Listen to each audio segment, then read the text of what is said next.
నైరుతి ఋతుపవనాలు కేరళ రాష్ట్రాన్ని దాకినాయి. మనకి ఇంకొన్ని రోజులల్లా జోరు వాన షురువు కాబోతున్నాయి. అక్కడక్కడ వానకాలం షురు అయింది. కొన్ని దిక్కులల్లా రైతన్నలు వరి నార్లు పోసుకున్నారు. అరకలు గట్టే ఆరాటం, వ్యవసాయం పోరాటం మొదలైంది.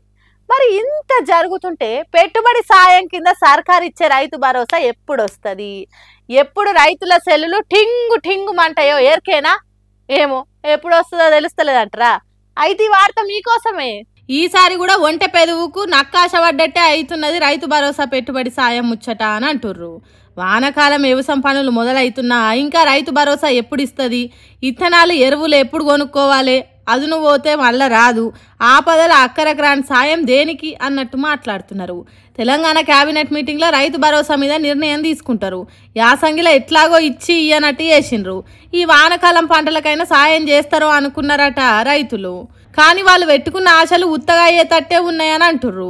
వానకాలం సాయం ఇవ్వాల్సిన భరోసా ఇంకా బాకే ఉన్నది, దాన్ని ఇప్పటికీ పూర్తి చేయలేదంటుర్రు. ఇక కొందరైతే లెక్కలతో సహా చెప్తుర్రు 9,200 కోట్లు యాసంగిలో చేయాల్సిన సాయం కానీ ఇచ్చింది మాత్రం 5,000 కోట్లే అంటుర్రు. కాబట్టి పాతయే పూర్తి చేయలేదు. ఇప్పుడు వానకాలం పంటలు వేసుకునే టైంకు ఇస్తారన్న గ్యారంటీ కూడా లేకుండా అయిందంటుర్రు. సర్కారు ఇస్తామన్నా మాకు నమ్మకం లేదు దొరా అన్నట్టు చెప్పుకుంటున్నారట. 100% రుణమాఫీ అన్నారు, అది 50% కూడా చేయలేదు.